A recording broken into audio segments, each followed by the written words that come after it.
You know that one song you can't get enough of? Chances are it was made with a sample from Splice. Explore top packs made by your favorite producers, sketch out song ideas in seconds with Create Mode, and dive into a sample catalog that's so deep, it's dangerous.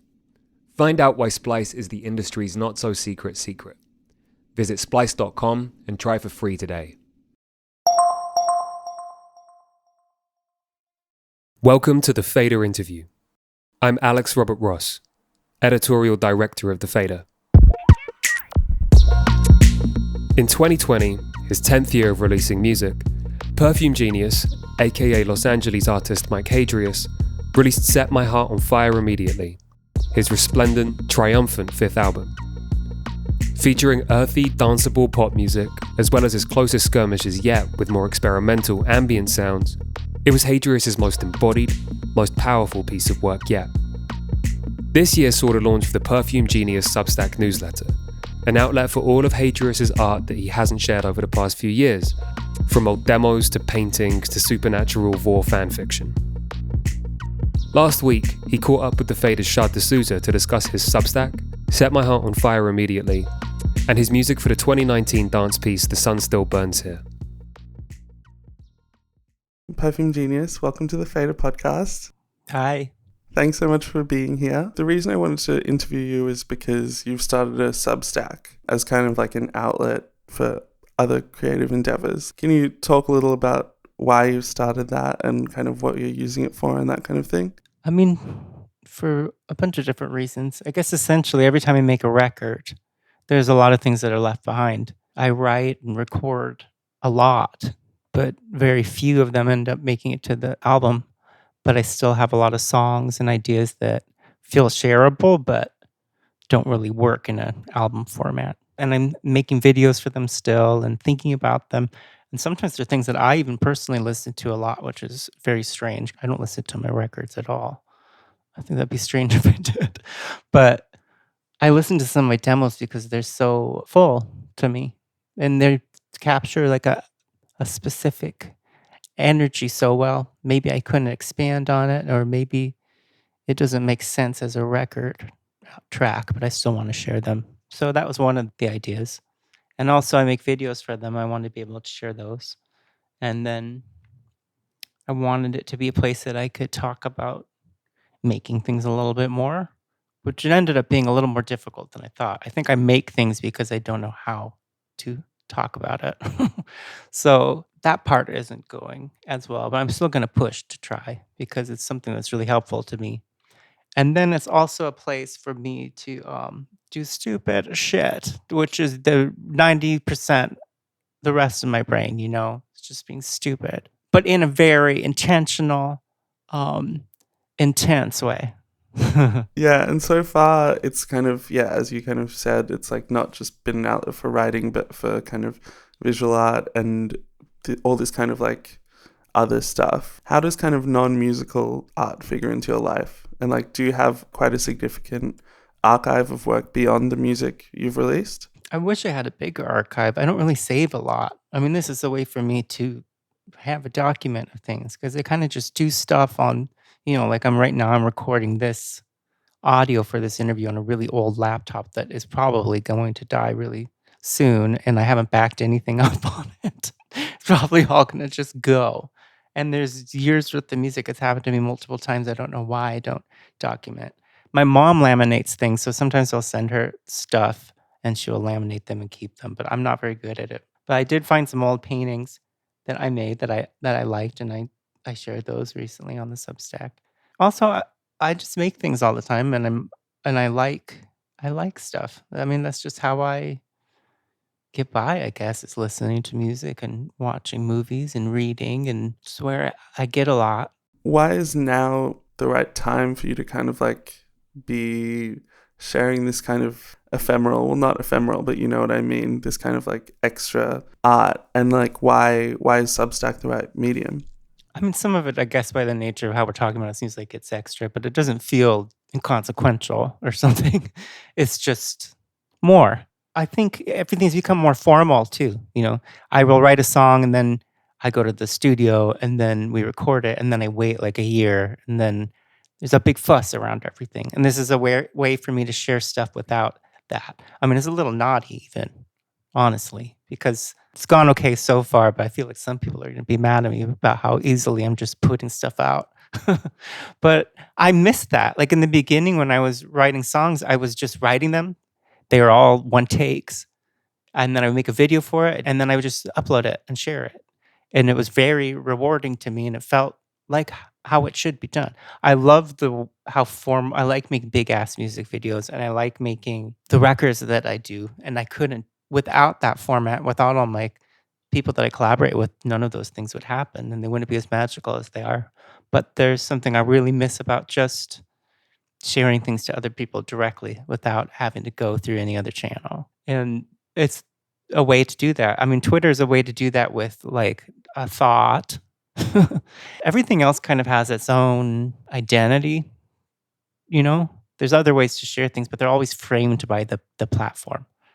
And Substack just feels like a way, not like its own identity, really. I get to make it up and I get to share things directly. You mentioned your Twitter, and I guess anyone who kind of follows that, it will almost kind of like not be surprising that you have a lot of personal writing, or that you do write kind of creatively, because I guess your Twitter is kind of like quite literary and quite interesting kind of syntactically. This is maybe a stupid question, but like, do you consider tweeting to be an extension of your art or a kind of writing art form? Sometimes, even like having a conversation with you, I'm never going to be able to tell you exactly what I mean. I'm not very good at it. But with framing like a song or some sort of container, I'm able to do it much better.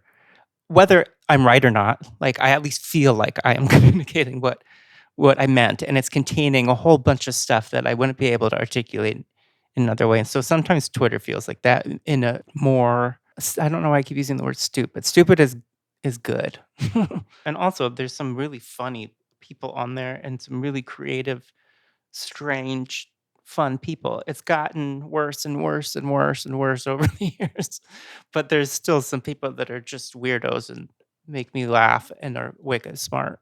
On the platform, you have this kind of Patricia Lockwood thing going on, and it feels sometimes that your Twitter is kind of so big. You have 1 million followers on Twitter and then like a tenth of that on Instagram, for example. Do you ever kind of meet people who only know you from Twitter, or do you feel like your Twitter is some kind of like separate entity? I don't know.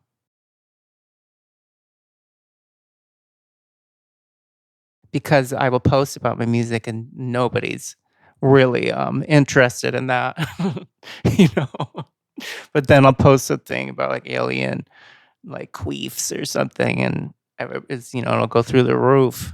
And then kind of the other day, something kind of random happened. You published this extremely funny and also extremely beautifully written Substack piece, I guess supernatural fan fiction, about having sex with every character from Supernatural, and all these Supernatural fans kind of came for you on Twitter. Yeah.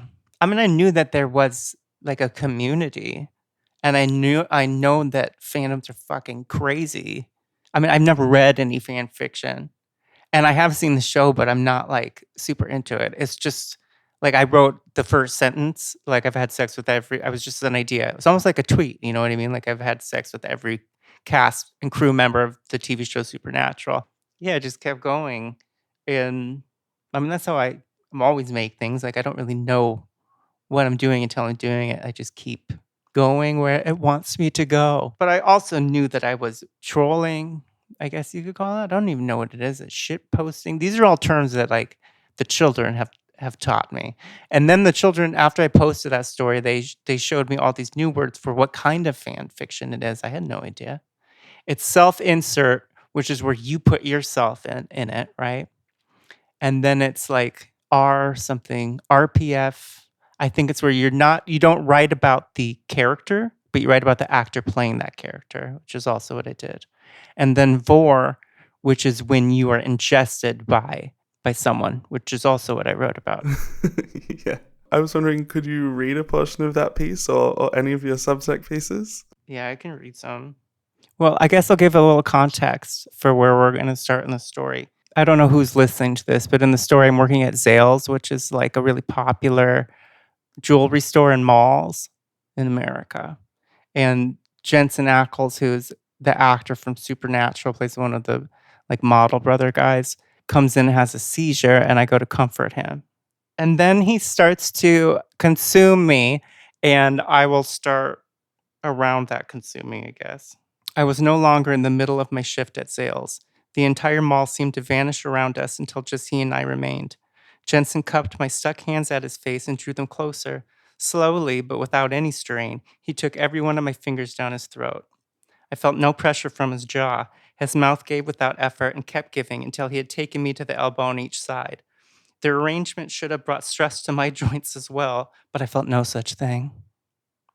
I seemed to be pooling, my flesh arranging seamlessly as he gathered me deeper still. Slick, he sucked me up to the shoulders before widening until the crown of my head was too pulled in. Miraculously, I could see. My eyes open, I saw each tender vein of his esophagus as I made my way further down. His teeth gently grazed my back as he swallowed, easy still until stopping at the belt of my jeans. This was the only point of tension. I felt him navigate the buckle with his tongue and bottom incisors until it unlatched. My denim fell away. Briefly, I imagined it meeting my rag on the floor. Brought back to the moment, lit as if by some divine headlamp, I continued to slide and watched as I entered Jensen's upper stomach. That was pretty good, right? Yeah, it was really good. I would probably listen to like some kind of broadcast where you read out the pieces as well. I think it adds something to it. I love that forever now, some people will just think I truly meant all that and that I'm just a huge fan of Supernatural and that this is just something I cooked up on my brain because it's really satisfying to my like urges. And I mean, in a way, it kind of is, but it's just not as specific to that show. I mean, I definitely was therapeutic or something. I was getting something out of it to keep writing as much as I did. And then if I do it again, like I'm just like doubling down on that and just creating more potential people to just associate me truly with supernatural fan fiction. Did you feel a sense of kind of like when all these Supernatural fans were kind of being like, chill out? Like, did you kind of get that sense of like, I wish people would just take the joke? Or do you kind of, I guess you described it as a kind of like trollish gesture, like do you just enjoy any reaction? I'm not a very good troll. I just hope everybody is getting a kick out of it and thinking things are funny. And so if people are not, then sometimes I get a little sensitive because I just want people to have fun. Also, I mean, I'm kind of weirdly serious while I'm writing it too. I'm very intentional while I'm writing. I'm like, I don't really know what the ingredients are to that or the ingredients that I'm using to cook up all this stuff, but I'm oddly kind of serious about it. There's a lot going on, I guess. But in essence, I just think it's really funny. You mentioned being a fan of the show, and I was reading an interview with you from 6 or 7 years ago where you were kind of talking about being a fan of Gossip Girl and kind of like making gags about how you'd love a song placed in Gossip Girl. And then last week, Without You was in the reboot. Did you watch? Like, was that a big kind of moment for you? I haven't seen that episode yet, but I'm looking forward to it. I love any teen drama. I don't know what the networks are across the globe, but the CW is like the main one here. They do like Riverdale, which is fucking insane because they're not playing games. There's a lot of shows like that try to act like they're not just melodramas because, you know, some old guy with a beard or something's in it. But they're doing the same shit as all the teen dramas. He's just boring as hell. And it's like in the Pentagon or something. It's still drama, bitch. Your music has moments of levity, but it's rarely quote unquote kind of like funny. Do you feel like there's a more humorous side of you that kind of begs for an outlet? I think so. Everything's coming from the same place. It's just different filters. It's essentially the same exact thing. I mean, I was just talking about this. Like, there's some music, like Juju, who I love, where their songs are so intense and visceral and over the top that one day I'll listen to it and it'll be like really devastating to me and it'll make me really sad. And then the next day I'll listen to the exact same song and think it's really campy and funny. The song hasn't changed. It's just my reckoning with it has. And so I think I just have a lot going on like everybody. And I just pick which thing feels the best way to process things at the moment. I would say 90% of the time I'm just like laughing, and then I'm really not. So You seem like someone who's kind of interested in making art that's kind of flexible in its use. I think, for example, of like The Sun Still Burns Here, which was the dance piece that you composed with the choreographer Kate Wallich. How does something like that kind of forces you to work across mediums kind of change the perspective on the music you make? well, with each record, I go in, I try to level up in some way or just push my capabilities, like push where my voice can go, what I can talk about, what's available to me. I just try to shake it up so that I take advantage of where I'm at now, because every year I have met people and done more, and I can use that. When I write, I can keep that all in mind, but I can also dream up new potentials. But you still get in a routine. And the older I get, the more it's harder to break yourself out of it. But then I kind of chose to work on the dance because I knew it would force me to, knowing I was going to be super uncomfortable and awkward, and it was going to be difficult. And it was all those things. Almost immediately, I was just like rolling around on the ground with people to music. And it did exactly that. I started looking at all the dancers and seeing how much access they had to their bodies and how they thought about other bodies and how they thought about space, and how it seemed like writing to me in the way that I feel when I'm writing music, but just with this whole other framing. And I wanted to do that. Like, I'll never be able to do it the way they do, but I wanted to have as much access as possible. And so I tried really hard to get it. And I just hope I keep doing that with things. I hope I keep doing that with my music. It's the same thing as we just said, like 90% of the time I'm laughing and then 10% I'm crying. I feel like 90% of the time I'm detached and anxious and kind of paralyzed. And then 10% of the time I'm just like really riling against everything and really pushing myself and really trying to break through my instincts, which are to kind of just leave. So I guess trying to find a way to stay and have that be enjoyable to me and kind to everybody else and fun. Since working on The Sun Still Burns Here, have you been driven to, I guess, try and find other outlets like that kind of force you out of your comfort zone and into kind of a space that will kind of encourage that kind of reflection that it gave you? I've been wanting to, but I haven't done that. I still have people that I dance with. It's been something that's kind of fun because it's like a creative practice that essentially is just for me, just because of all that's coming from it is I'm going to this place with somebody else. I mean, eventually we might make things into performances or whatever, but it's not really something to be shared. But it kind of informs everything else. But other than that, especially like with COVID and last year, I haven't been doing anything. I haven't made anything for a long time.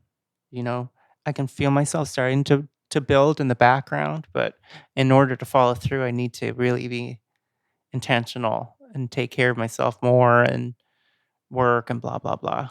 I just can't bring myself to do it. I'm still in this kind of pandemic-y paralyzed zone. I'm kind of half in and out. Like, I'm half back in the world, but I'm half still hiding. It's a weird place to be, but it's also technically where everyone is right now. Out of interest, what happened to the music for The Sun Still Burns Here? Because you released a couple of songs and then... It's still there. And I wrote all that music to be a record. I wanted it to be an album so that people would want to listen to on Spotify or whatever, not just this sort of audio accompaniment to the dance that is textural or something. I mean, there's songs on it that are 10 minutes long, which I've never done before, but I try to really jam pack those minutes and make them so that they could carry you if you're just on your headphones. Optimally, I would hope that everybody could be at the dance. Optimally, everybody would be in it with me, but I am going to release the music. Yeah, like Eye in the Wall, which is, a 10-minute song. It still feels so intensely kind of different from everything else you've composed.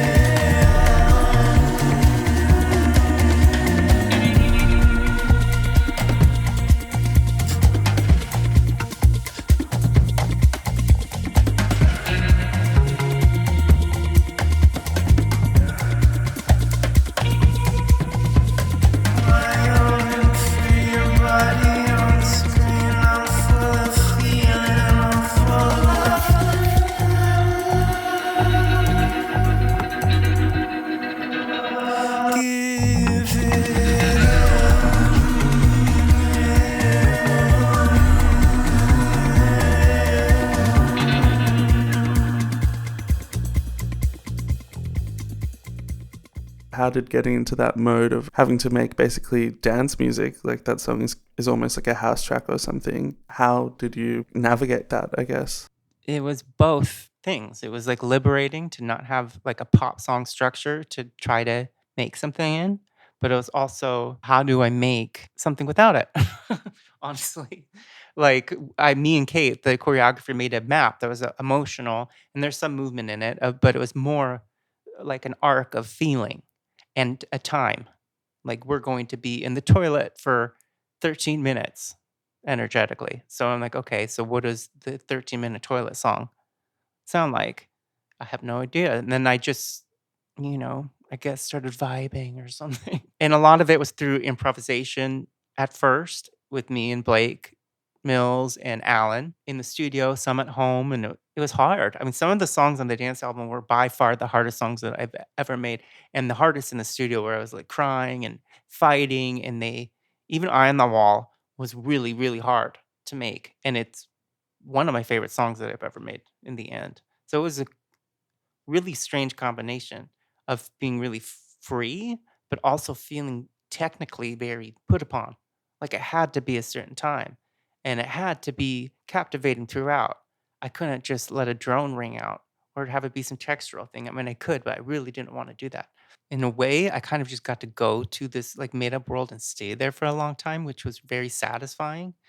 But also, the math was harder because it was, I don't know, I guess technical in a way that I wasn't used to working within. It's kind of like the supernatural thing. Like it's funny once, but it could go either way if I do it again. It really could.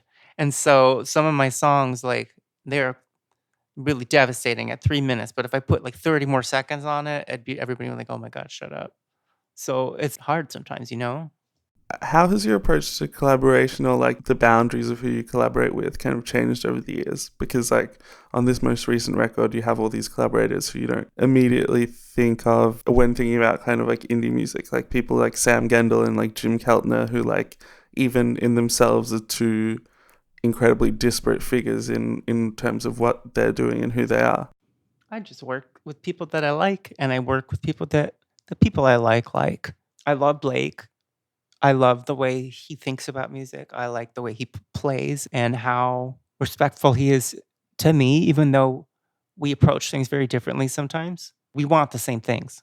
And I love seeing that in the studio too, how the way I feel about the song is like usually very emotional, but very confusing. It's just this headspace, this like moment in time that I've conjured up, but everybody reckons with it differently. And I like seeing how people interpret it. But at the same time, they have to meet you somewhere energetically too. And it's a really hard combination to find where people can just technically go there because they're good musicians, but then also energetically kind of meet you somewhere without very much explanation. So it's beyond just sharing the song. I'm lucky to have those musicians because that's what they're pros at. All of those guys, like Sam, could hear what I was doing and how to do it and just make that happen so quickly. I mean, it's this really insane mix of like technical capability and just like being cool. Like Sam is just cool. He's just a really cool guy. Do you know what I mean? He's probably one of the coolest people I've ever met, like as a cool person. Sam Gendel, for sure. That's hard because usually cool people don't do anything. They don't have to, or they don't care enough, you know, to be good at something. Who cares? It's not cool to like try hard at something. That's stupid, you know? Is what you want to get out of your own art and like I guess by extension all art, is that kind of different now to when you first started making music? Because I guess you're just over a decade in now in terms of kind of commercially releasing music. I mean, it doesn't feel like it is, but then I'll listen back and it's like, oh, she's mature. You know what I mean? Like my last record, it's like, oh, it's mature, maturity. There are some moments that are like so like understated and sophisticated. Do you know what I mean? And I wasn't, it's not like I was trying to do that. I felt like I was coming from the same place I always do. And I always think that I'm like super angsty and all this, but some of the songs are kind of cozy. I think it's the same. It's just selfishly motivated. Like I'm trying to conjure up like an alternate world, where I just feel like I can fucking relax for a minute. I mean, it's not always relax, but kind of. Sometimes relaxing to me is just letting everything be really shitty and not like pushing against it anymore, just like letting it be bad. Like that's kind of really relieving.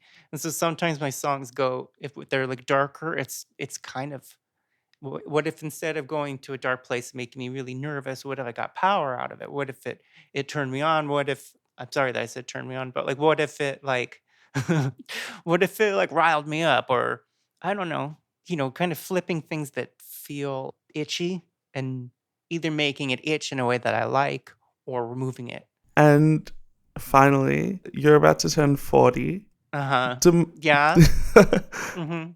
do milestone ages like that feel significant to you or more kind of like arbitrary? And like how are you feeling about it? They don't. I think someone tweeted about how I'm almost 40 and then I like searched it and I found like 50 tweets about how I'm 40 years old and then it became almost like a meme for myself to myself. I don't know how to explain it.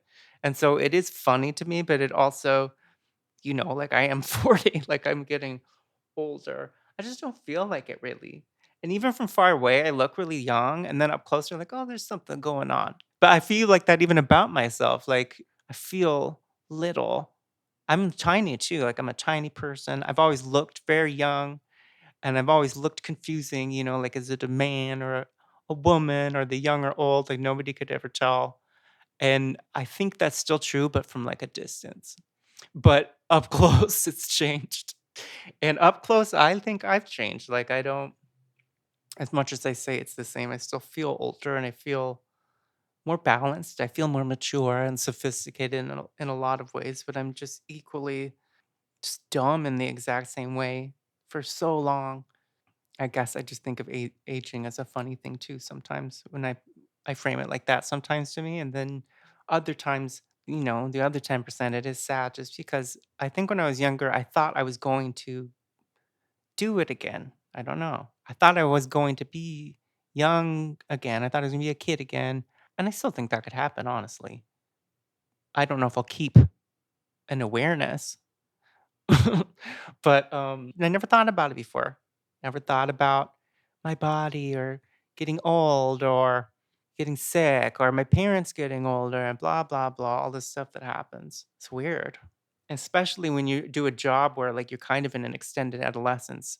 Which I would have held on to no matter what, even if I was still working at, like, a department store, I'm sure I would still be a little bitch. But I've, like, extended this making music and the whole world around it is sort of everybody's like a little kid still. Cool. I think that's all from me. Thank you so much for taking the time to record an episode of the podcast. Yeah, nice talking to you. That was Perfume Genius in conversation with the fated Shaad D'Souza. You can find Mike Hadreas' new newsletter at perfumegenius.substack.com. Our engineer is Tony Giambroni, and our associate producer is Salvatore Macchi. We'd like to thank Loughton Audio for providing our microphones. You can find them online at lautenaudio.com. And we'd like to thank James Ivey for providing our intro music.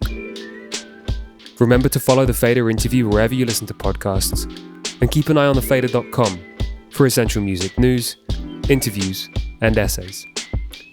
We'll be back next week with another episode of The Fader Interview. Goodbye until then. You know that one song you can't get enough of? Chances are it was made with a sample from Splice. Explore top packs made by your favorite producers, sketch out song ideas in seconds with Create Mode, and dive into a sample catalog that's so deep, it's dangerous. Find out why Splice is the industry's not-so-secret secret. Visit splice.com and try for free today.